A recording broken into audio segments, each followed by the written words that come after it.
we would like to introduce you about the strategic brand management process. It involves the design and implementation of marketing program and activity to build, measure, and manage the brand equity. And the strategic brand management process includes four main steps. The first is identifying and developing the brand plans. The second one is designing and implementing brand marketing program. The third one is measuring and interpreting brand performance. And the last one is growing and sustaining brand equity. To begin with, the first step in the strategic brand management process, which is identifying and developing brand plan, we should have a clear understanding of what the brand is to represent and how it should be positioned in a target customer mind compared with the competitors. The brand planning involves three interlocking models. The first model is the brand positioning model. It describes how to guide integrated marketing to maximize the competitive advantages. The second one is the brand persona model. It means that the company create intensive activity, loyalty, relationship with the customer. And the last is the brand value chain. You can consider it as a means to trade the value creation process for the brand and better understand the financial impact of the brand marketing expenditure and the investment. To begin with is the brand positioning model. The brand positioning is the heart of the marketing program because it's the act of designing the company's offer and image so that it occupies a distinct and value place in the target customer mind. You can imagine as its name implies, positioning means that you find the proper location in the target customer mind, and so when they meet the brand and they think and they feel about the product and the service that the brand offer, you besides that, deciding on positioning require determine the frame of reference. Marketer need to know who is the target customer, what is the main competitor, how the brand is similar to its competitor, and how it is different from the competitors. About the target markets, identifying the target customer is very important because different customer they will have the different insight, different reference and perception as well. So if the brand would like to be success, they have to target a specific target customer. So the brand need to do the market segmentation. Market segmentation is that you divide the market into the distinct group of homogeneous consumer. It means that the consumer in market segmentation they have to have the similar need and they require similar marketing mix. There are some ways that a marketer can use to segment the market. First, you can base on the behavioral, for example, user status, user grade, or brand loyalty or benefit sort. Secondly, it can be the demographic, like income, age, gender, family. The third one is psychographic, like a value, opinion, attitude, or something like that. You can also depend on the geographic, the nature of good, the buying condition, or demographic, for example. For example, in the shampoo market, Dove and Clear have different target segment based on benefit sort. Dove focuses to serve customers who care about nourishing hair, whereas Clear concentrates on customers who cares about hair therapy.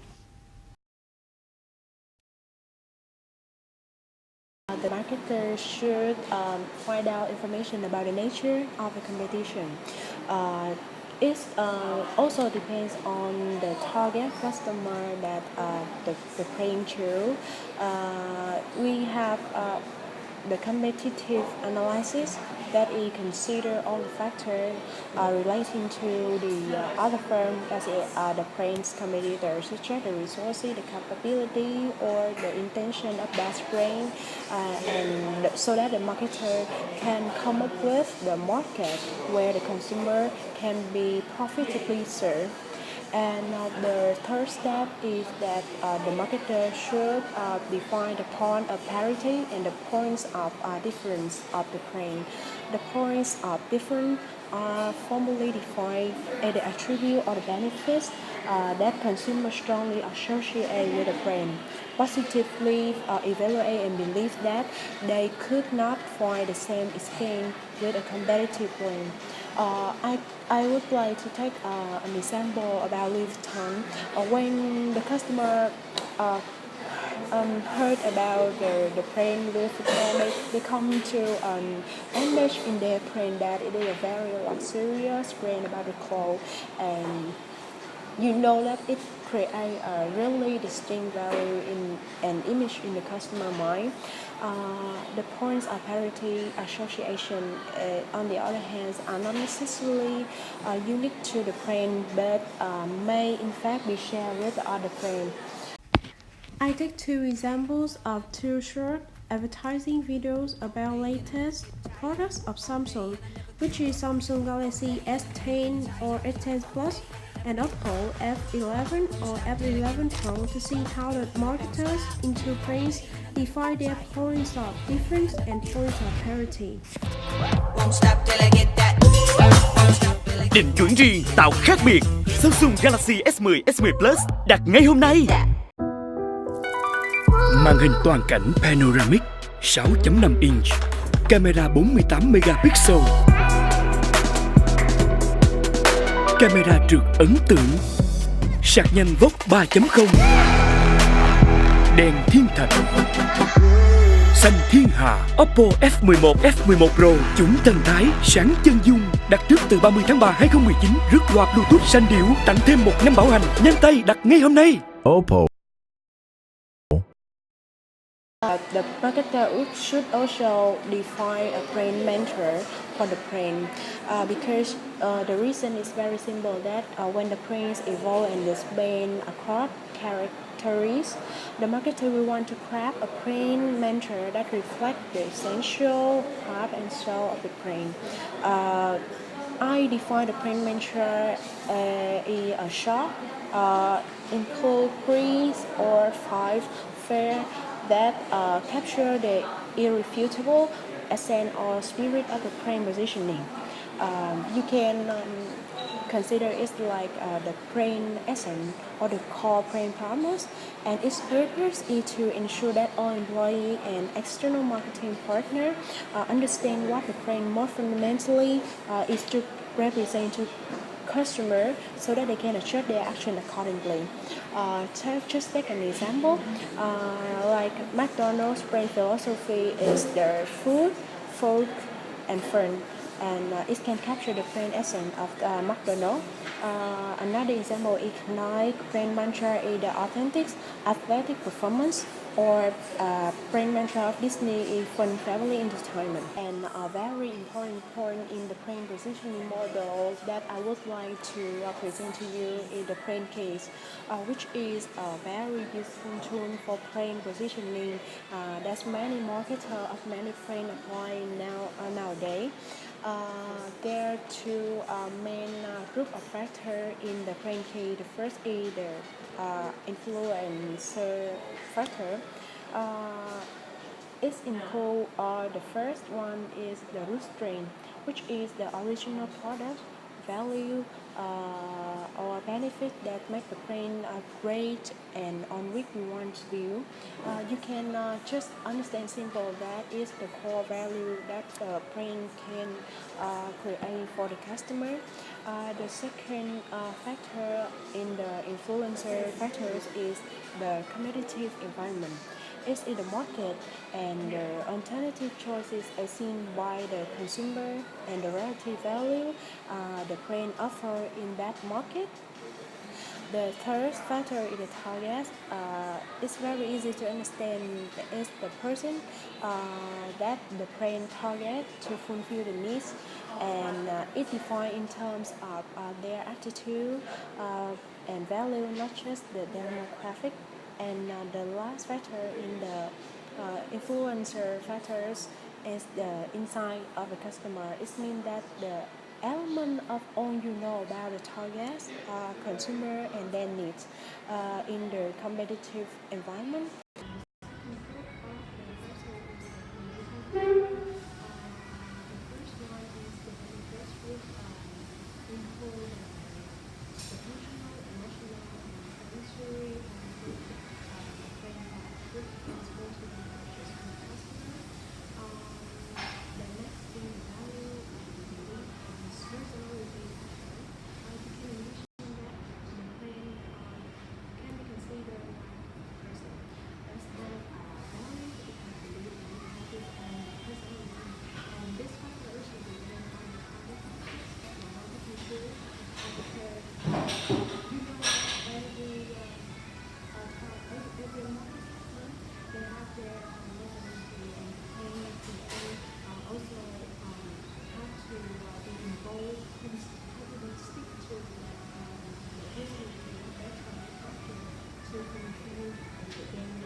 Brand personality is a set of human characteristics that are attributed to a brand name.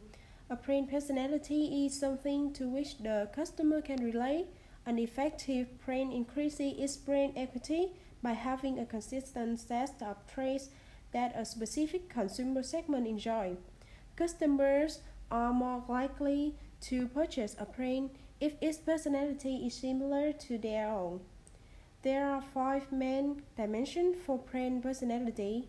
The first is sincerity, which involves down-to-earth, honest, wholesome, or cheerful types of people. The second is excitement, mentioning about daring, spirited, imaginative, and up-to-date people.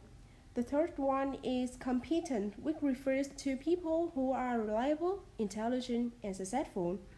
Next is sophistication, relating to upper class, charming people, and the last core dimension is righteousness, regarding to outdoorsy and tough people, usually mentioning about men.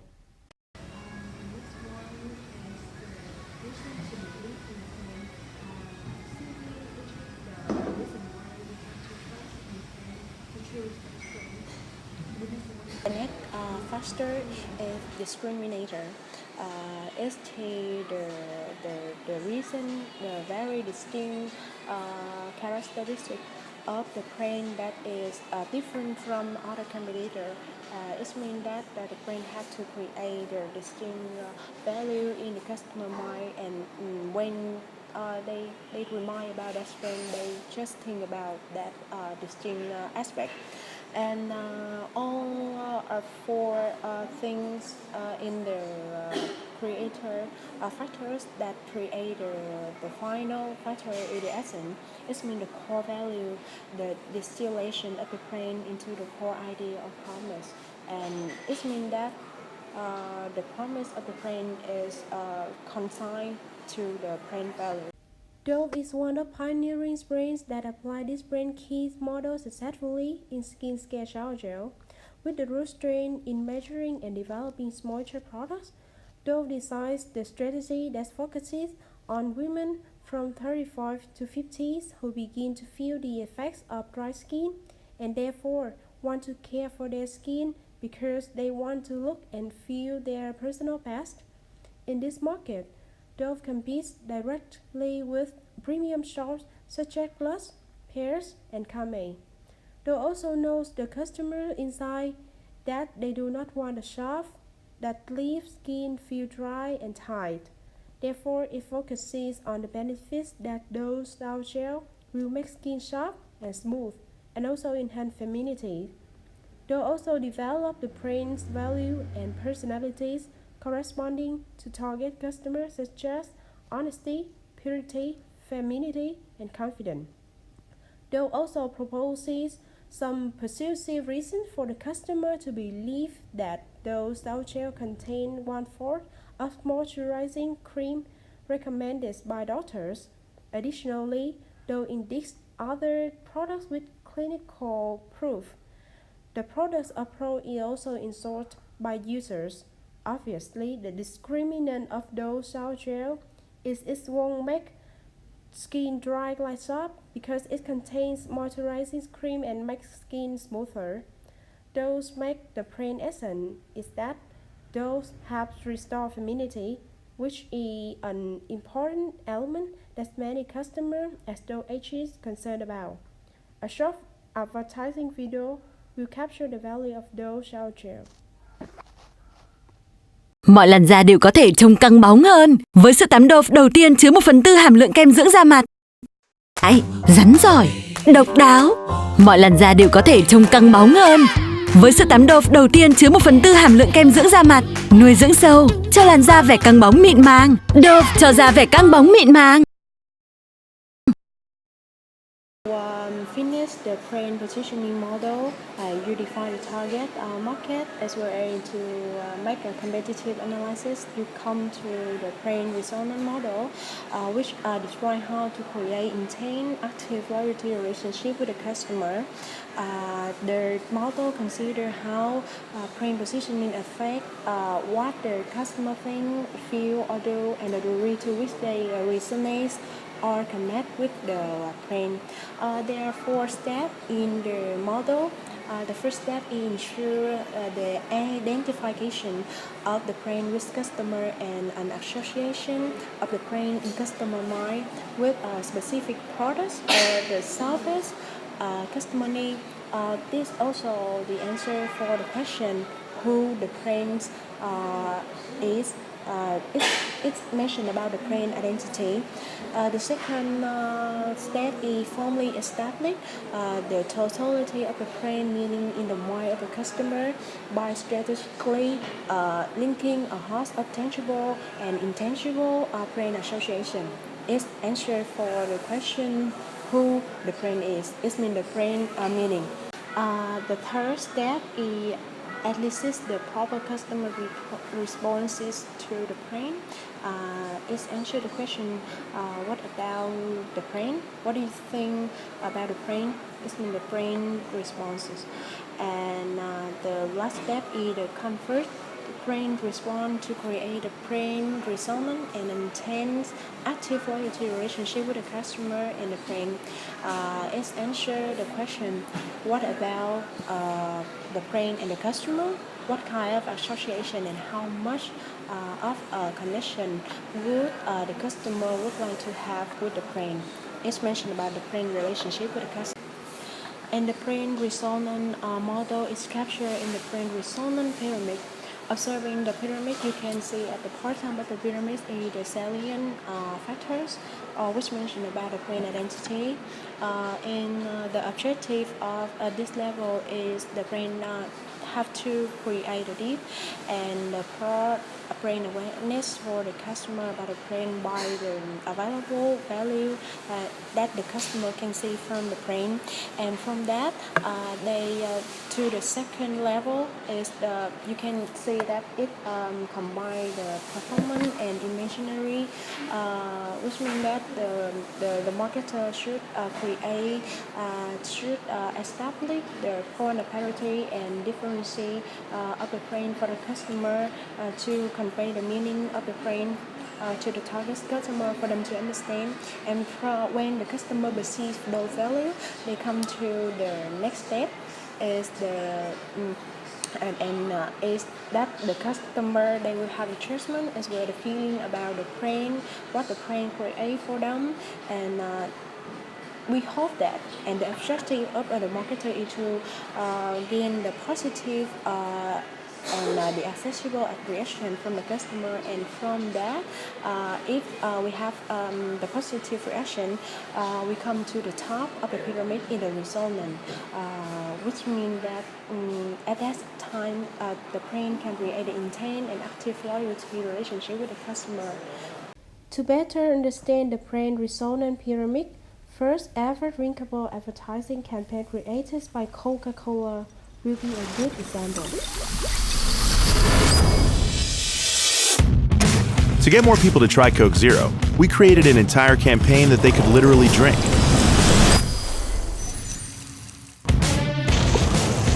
First, we built a billboard that served real Coke Zero to thousands of fans. Then, we poured Coke Zero to people all over the country. Your TV is about to pour you a Coke Zero. This is a drinkable commercial. We partnered with Shazam and created a new way of using their technology. Shazam now to drink it. By Shazamming the spot, the Coke Zero from the screen was poured right into people's phones, whether they were at home, at a concert, or among 80,000 people at the NCAA final game. Every interaction ended with a free Coke Zero that could be redeemed at major retail stores across the US. Even when there was no screen, we poured Coke Zero using just sound.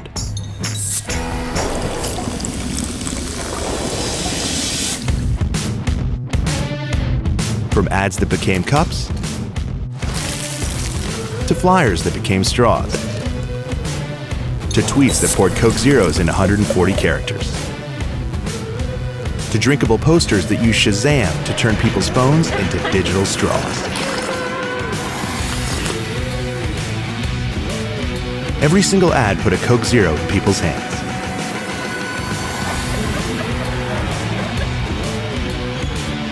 So next time you're thirsty, drink an ad.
Last model is the brain value chain model.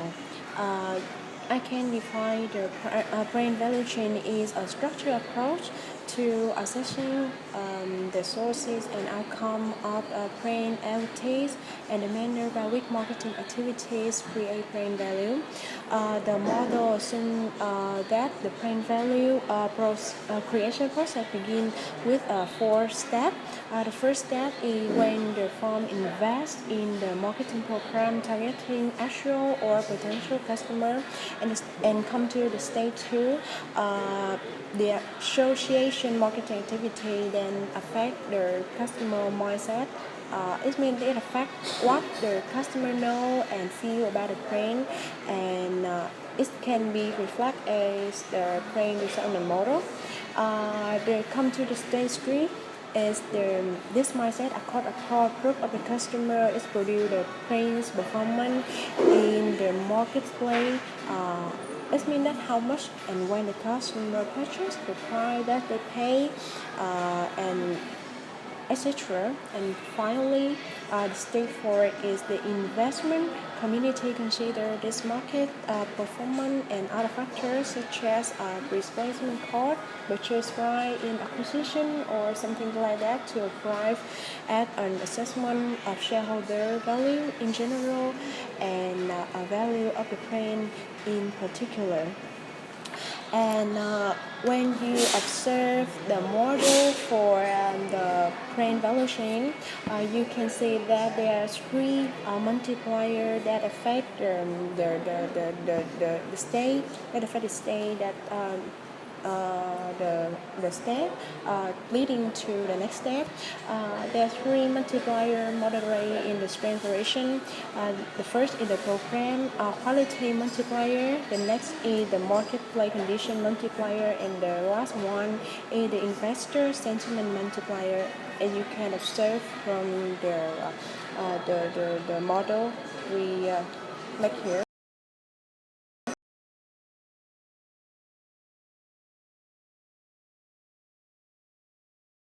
Next step in the strategic brand management process in the new system that we deliver to you guys is plan and implement brand marketing programs.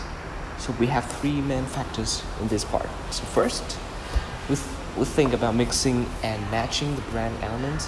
Next is integrating brand marketing activities. And the third one is leveraging secondary association.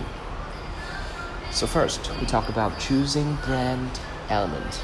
So it's the same as the brand tactics that I delivered to you guys. It's about the appearance of the brands. It can be the logos, it can be the pictures, the characters, the sounds, the packaging, slogans, models, a lot of things that can help the customer to identify your brand.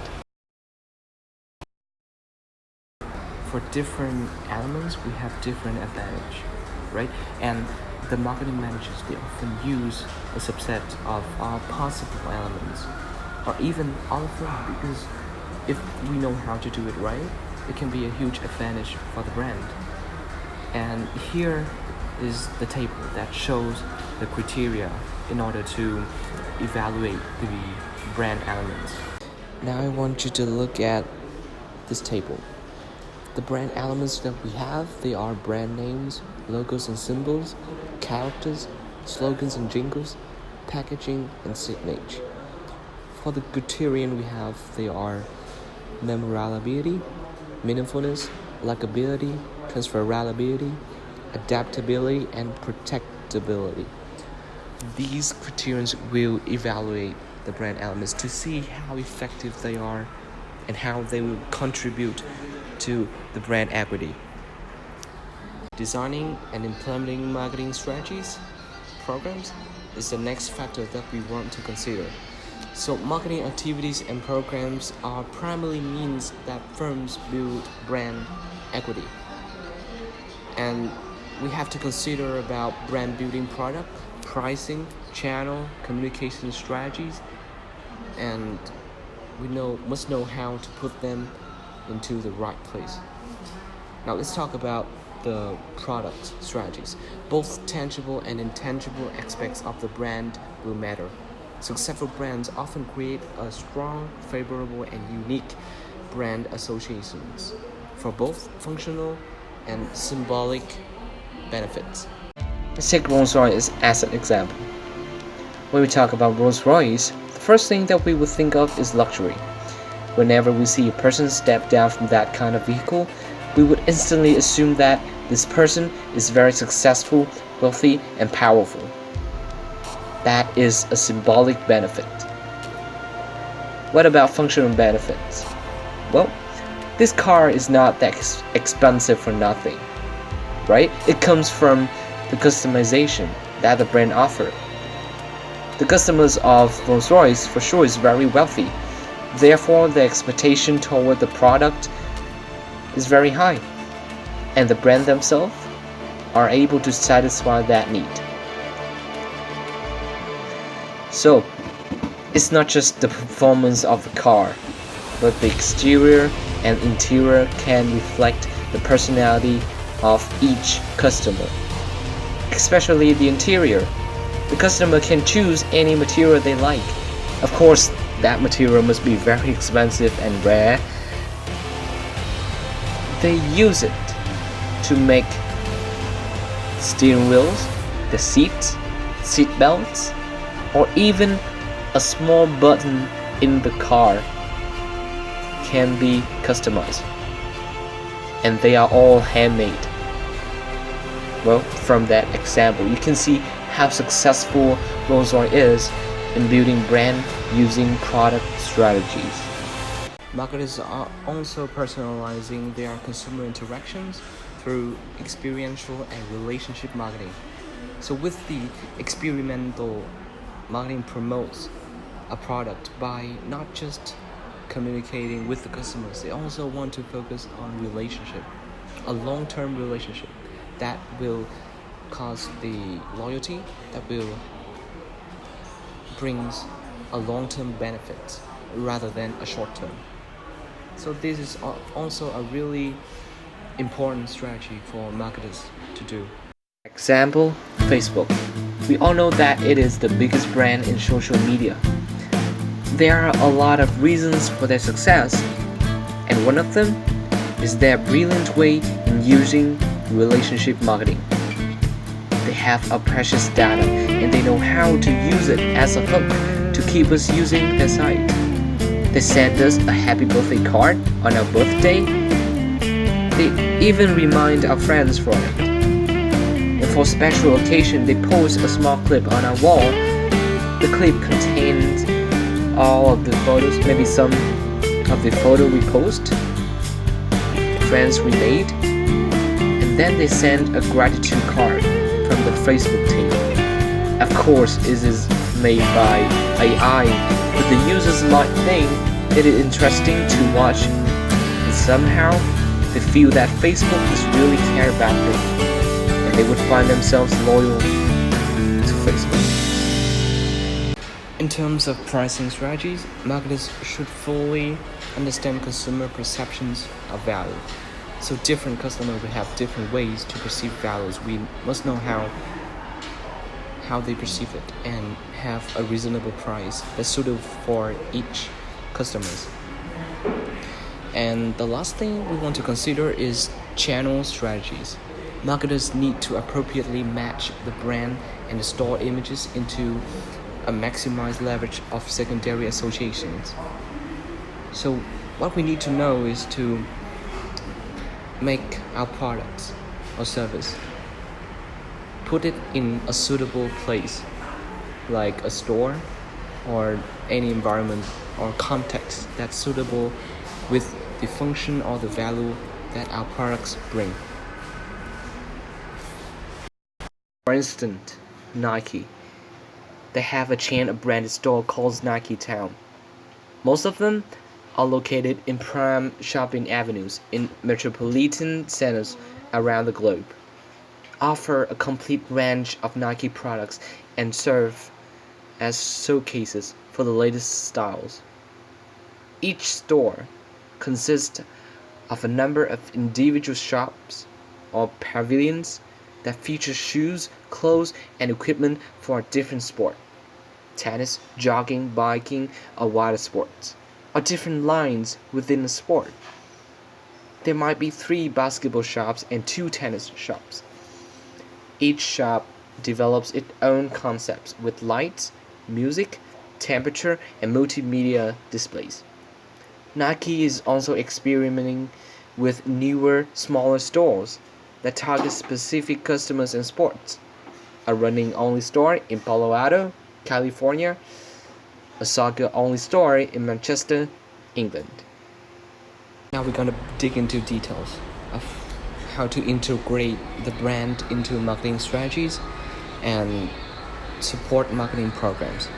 So we know that the brand element that I said above can have a great contribution to the brand equity, right? But the biggest contributions come from marketing activities related to the brand, not just all the elements. We have the elements, but we must know how to communicate, to deliver it to our customers. And it comes with 4 types of communications. First is advertising and promotion. Second is interactive marketing. Third is events and experiences. And last but not least, mobile marketing. I see we have 4 types of communication, right? And the thing is, we cannot use all of them. We must have just maybe one or two that's appropriate with our context. And here is how the marketers, they evaluate the kind of communications that's suitable for their situations. Now I want you guys to look at the figure below. In order to have an effective and efficient marketing communication, marketers can follow these criteria to create a communication strategy that is suitable for their context. And they are: be analytical, curious, single-minded, integrative, creative, observant, patient, and realistic. The third and final way to build a brand equity is to leverage secondary associations. So it means that we want to use the reputation of another entities, maybe company, organizations, or associations, etc., to build up our brand. And we want to create an association between our brand and their brands. The marketers, they have various of options, so they must know what brand is suitable with their brands. So they must choose it wisely. And more importantly is the brand that they use to leverage themselves must be well known. And this is a real leveraging secondary associations that you will see in real life.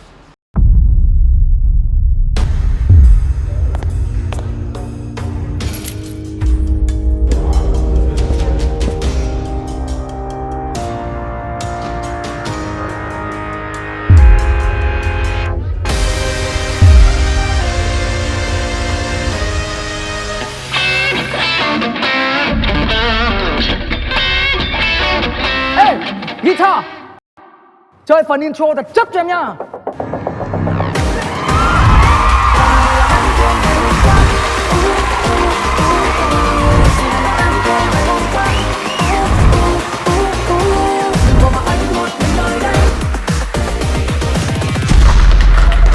Cảm ơn anh Khanh cùng nhân viên phòng kinh doanh với ca khúc rất tuyệt vời vừa rồi.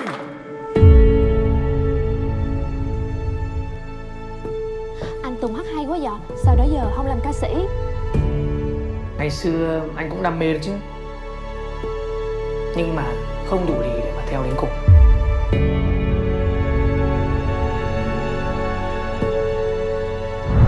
Nếu con đã quyết định thì bố mẹ sẽ không nói nữa. Nhưng sau này có khổ sở thì đừng về trách bố mẹ.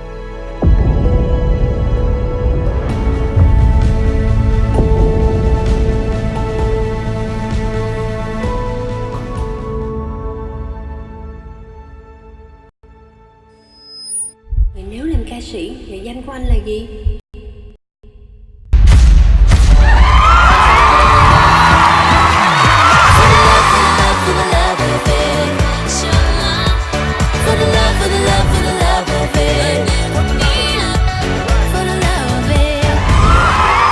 Câu chuyện của Thanh Tùng đã có thể trở thành sự thật nếu như Sơn Tùng MCP không đủ lì để theo đuổi đam mê của chính mình. Và điều khiến chúng ta tiếc nuối không phải là những gì mình đã làm, mà là những gì mình đã từ bỏ. Chỉ có một lần tuổi trẻ, hãy cứ đam mê, hãy cứ dấn bước. Và Sơn Tùng MCP đã lì như thế đó.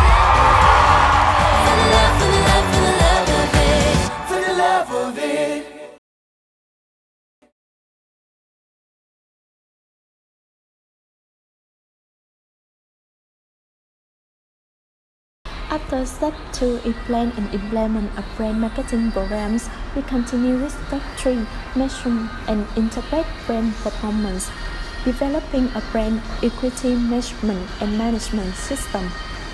Although senior managers at many firms have embraced the marketing concept and the importance of brands, they often struggle with the questions such as how strong is our brand, how can we ensure that our marketing activity create a value, and how can we measure that value. virtually every marketing dollar spent today must be justified as both effective and efficient in terms of return of marketing investment. Or in short, we call it roaming. Some observers believe that up to 70% or even more of marketing expenditures may be devoted to programs and activities that not be linked into short-term incremental profits, but yet can be seen as improving brand equity. It consists of two steps: brand inventory and brand exploratory. We will discuss it in turns. First, about brand inventory. It provides a current, comprehensive profile of how all the products and services sold by a company are marketed and branded. The second is brand exploratory. It's a research directed to understand what customers think and feel about a brand and act toward it in order to better understand source of brand equity as well as any possible barriers. Step is describe how to design, conduct, and interpret brand checking study.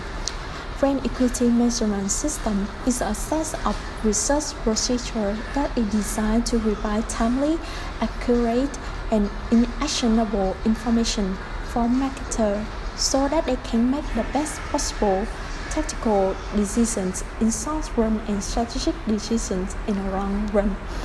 Brand equity management system conduct brand audits, developing checking procedures, designing a brand equity management system. Designing brand checking studies. Checking study involve information collected from a customer on a routine basis over time, often done a continuous basis, provide descriptive and diagnostic information. What to check? Customized checking surveys to address the specific issue faced by the brand, like product brand checking, corporate or family brand checking, and global checking. How to conduct checking studies? We need to identify the target markets is the subject to be checked, and we need to measure how frequently and how to interpret brand checking. Next is brand equity management system. It's a set of organizational processes designed to improve the understanding and use the brand equity concept within a firm. It has three major steps help to implement a brand equity management system. First is creating brand characters. Second, assembling brand equity reports. And the last one is defining a brand equity responsibility. To identify clearly, we will continue with measuring source of brand equity, capturing customer mindsets. First, we will have quality research techniques. And two techniques we will focus on is free association and projective techniques. Free association, we have to answer 4 questions. First, what do you like best about our brand and its positive aspect? Second, what do you dislike and its disadvantage? Third is what do you find unique about our brand? And the last one is how it's different from other brands. In what way is different from other brands and what way is the same? The second is projective technique. Customer might feel that it could be socially unacceptable to express their true feelings. Projective techniques are diagnostic tools to uncover the true opinions and feelings of customers. For example, comprehension and interpretation tasks or comparison tasks. Multiple elicitation techniques is a technique of eliciting interconnected structure that influence thought and behavior. I will continue the qualitative research techniques. The first one is the neural research method. So neural marketing is the study of how the brand responds to marketing stimuli, including brands. And researchers use EEG, electro, and cephalograph technology to observe brand activity and better assess customer response to marketing. It has been used to measure the type of emotional response which consumers display when presented with marketing incentive.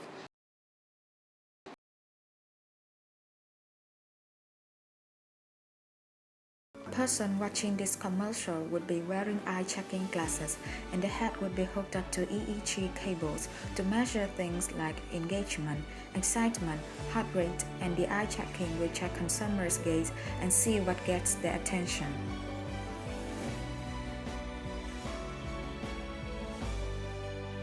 So the next method is the brand personality and values. Brand personality is the human characteristics or traits that consumers can attribute to a brand, and it can be measured in different ways.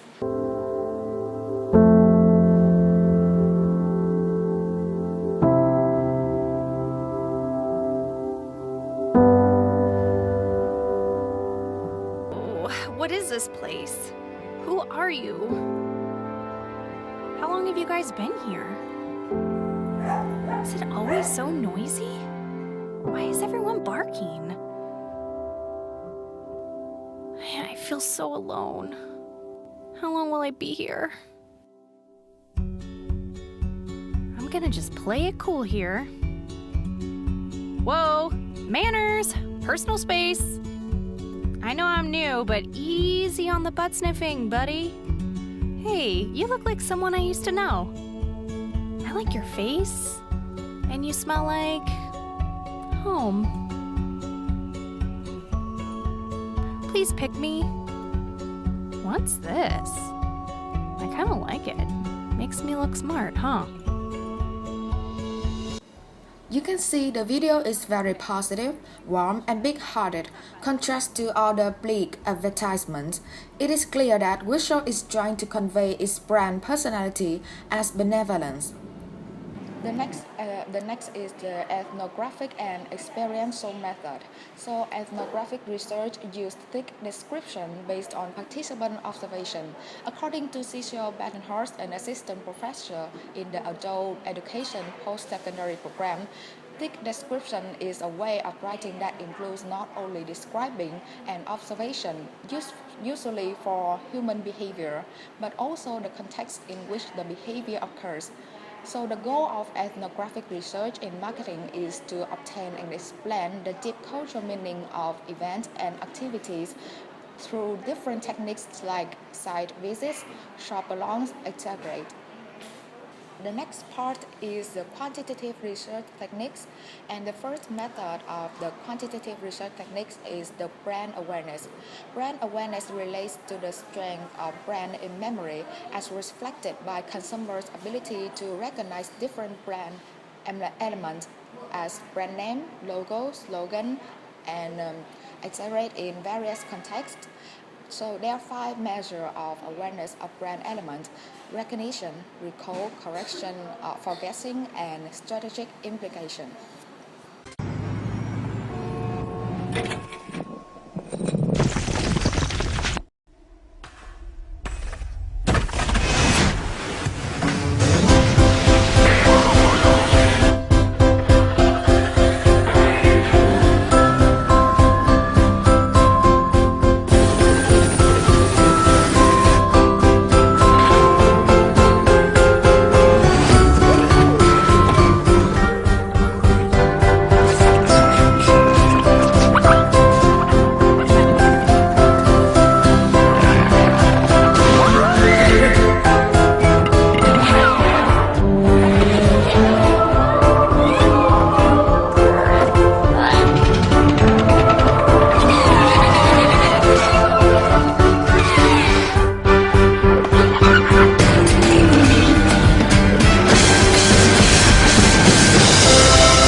The next method is the brand image.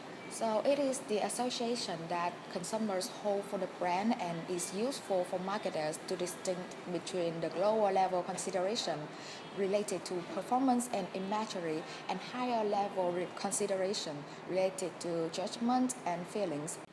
For example, Colgate is a brand name known in every Indian household. The brand has been able to create an image that defines trust, hope, and belief. The mindset of customers is set that using Colgate toothpaste will take care of their teeth, and using the product will result in better health and oral care. To the brand response, so customers form two types of brand evaluations and response. The first one is purchase intention. Researchers in psychology claims that purchase intention are most likely to be predictive of actual purchase when there is correspondence between the two in following dimensions. First is action, buying for own use or to give as a gift. Target specific type of product and brand. Third, context in what type of store based on what prices and order conditions. And the last is time within a week, month, or a year. The second one is likelihood to recommend. This type answer to only one matter questions. How likely is that you would recommend this product or service to a colleague or a friend? Relationship. So there are four key dimensions of brand relationship: behavioral loyalty, attitudinal attachment, sense of community, and active engagement. Impressions are everything when it comes to attracting potential customers, and relationship marketing helps you make an instant connection. HBO involved Game of Thrones fans by showcasing user-generated content to promote the Season 5 premiere. In turn, Season 5 became the most watched on the network. But relationship marketing doesn't stop there. Relationship marketing also goes a long way in driving retention and engagement. Take NYX Cosmetics. For many e-commerce customers, opening their package is a special experience. To highlight that experience, NYX sent packages to YouTubers and asked them to create unboxing videos which showed the brand cares about the post-purchase experience. I hope this video inspired you to get out there and build relationships with your customers. Remember, the more value you deliver, the more customers will keep coming back.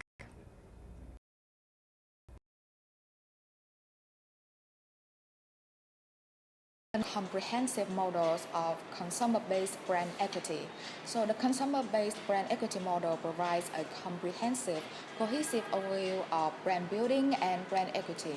Researchers and consultants have presented consumer-based brand equity models that share some of the same principle and philosophy as the CBBE model, though developed in a different way. An influential industry branding model is Millward Brown Branding Dynamics. So let's talk a little bit about the brand dynamics.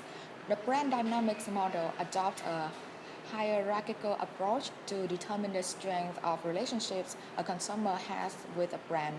The 5 levels of the model are presence, relevance, performance, advantage, and bonding.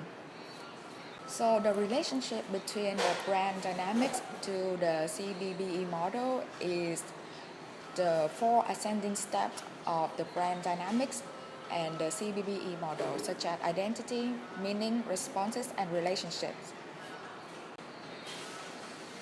So in this part, I will discuss about the measuring outcomes of brand equity, capturing market performance.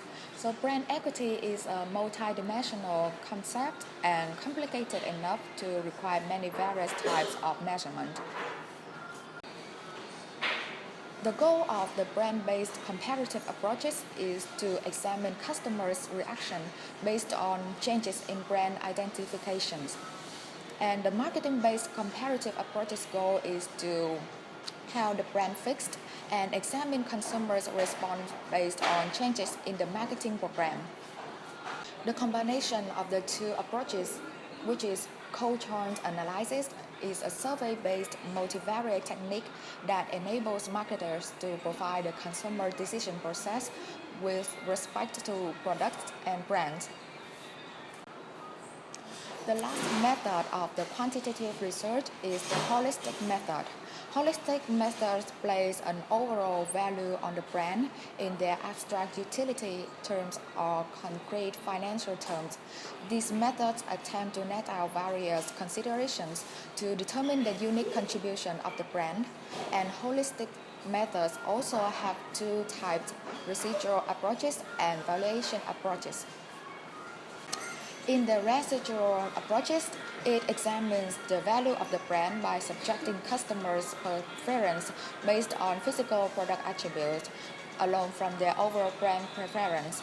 And in the valuation approaches, it attempts to place a financial value on brand equity for accounting purpose. And the valuation approaches is used in case of mergers and acquisitions, brand licensing, fundraising, and brand management decisions.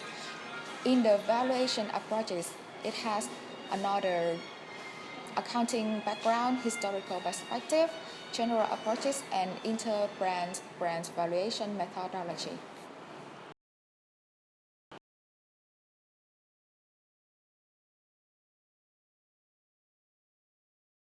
I'll cover three definitions: brand architecture, managing brand equity over time, and managing brand equity over geographic boundaries, cultures, and market segments. So to put it simply, a brand architecture is a system that organizes all the brand products and services to help your audience access and relate to the brand. This is the interrelationship of the parent company, subsidiary company, products, and services within one organization. So why do you need a brand architecture? It is important to bring consistency, visual, and verbal order, or on the contrary, an intention to disparate elements to help a company grow and market more effectively to specific audience. So whatever your goal is, you should develop a brand strategy. First, which will allow you to make meaningful decision on what type of architecture you should go for. There are so many types of brand architecture, but I'll tell you one strategy of it to help you have a clearer point of view about this topic. It is called monolithic brand architecture. It is characterized by a strong and single master brand. In this approach, customers make choice based on the brand loyalty. Features and benefits matter less to the consumer than the brand promise and persona. The main logo is usually used in different color variation with the subsidiary brand name. And the brand extension use the parent identity and generic descriptors. FedEx is an example of monolithic brand architecture. The program designed by lender associates used colors to emphasize the sub-brands. The next part that I will cover is called managing brand equity over time, or in short, it is about how a brand grow and develop. And effective brand management also requires taking a long-term view of marketing decisions. A long-term perspective of brand management recognizes that any change in the supporting marketing program for a brand may, by changing the consumer knowledge, affect the success of future marketing program. A long-term view also produces proactive strategies designed to maintain and enhance customer-based brand equity over time, and reactive strategies to revive a brand that encounters some difficulties and problems. To help you understand more about this topic, I will define brand equity a little bit. So brand equity is a marketing term that describes a brand value. That value is determined by consumer perception of and experiences with the brand.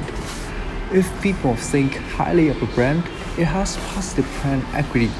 When a brand consistently under-delivers, and this point to the point where people recommend others should avoid it, it has negative brand equity. So what value does a brand with positive brand equity has? The companies can charge more for a product with a great deal of brand equity. That equity can be transferred to the line extension, products related to the brand that include in the brand name, so the business can make more money from the brand. Last but not least, it can help boost a company stock price. This recalls what I said before. The strategies that help the brand to achieve the positive brand equity can maintain and enhance the customer-based brand equity over time and revive a brand in crisis. How brand equity develops? Brand equity develops and grows as a result of customer experience with a brand. The process typically involves that customer or consumer natural relationship with the brand that unfold the following predictable model. There are some significant factors contributing to this development. Self-awareness. The brand is introduced to its target audience, often with advertising in a way that gets it noticed. Second, recognition. Can become familiar with the brand, recognize it in a store or elsewhere. Trial. Now that they recognize the brand and know what it stands for, they will try it. Reference.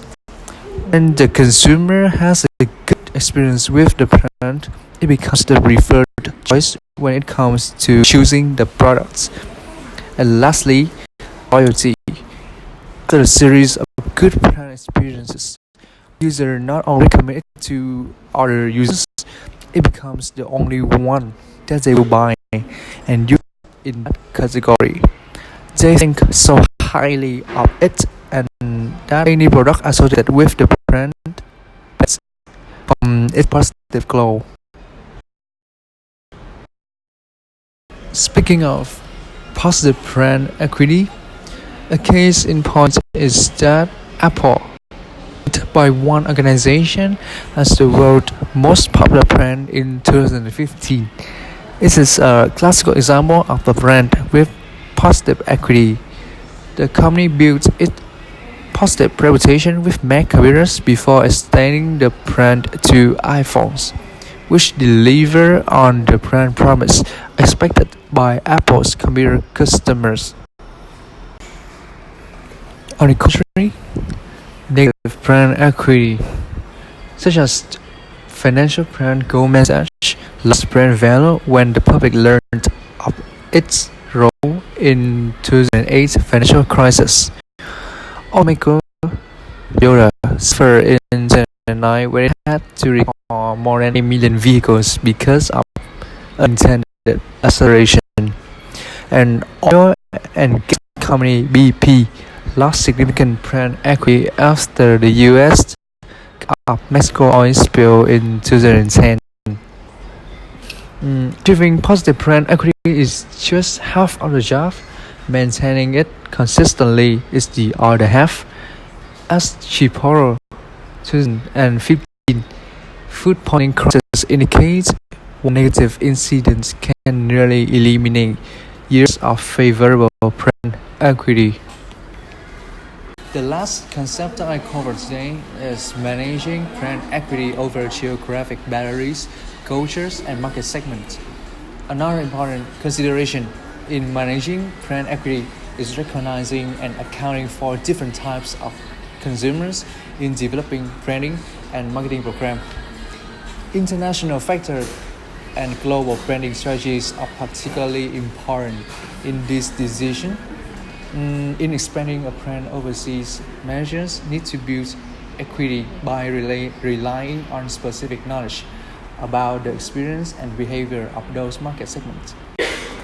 For instance, Thien has created 4 regions within USA to focus on individual market segments and designing a marketing program. And why companies are employing a regional approach is that mass market has ceased to exist. A diversity in form of culture, demographic, etc. are in the forefront, which means the most notable and important position. A typical large US city has Asian, Hispanic, and African American population. There are by creating a need for marketing program which make products services reachable to this audience. It is clear that there are many reasons for becoming a global player, but there are outright advantages also for global marketing programs. Looking at the production size, as production increase per unit, cost of the products will decrease, thereby reducing the cost of the marketing program. As standardization increases in packaging, distribution, and other marketing activities, costs associated with them would decrease also. For example, Sony, its marketing campaigns had universal appeal, thereby assigning equal cost to products and geographies. Another advantage is that with global presence and acceptance, confidence with consumer reach altogether a different level. It means that it creates a sense of pride and ownership, looking at the universal demand for the product. With the uniform marketing program across the geographical boundaries, Sony can have consistent brand knowledge. This especially consists important for mobile users. Furthermore, another advantage for Sony is the ability to sell a good product universally at one go, thereby gaining a complete first mover advantage.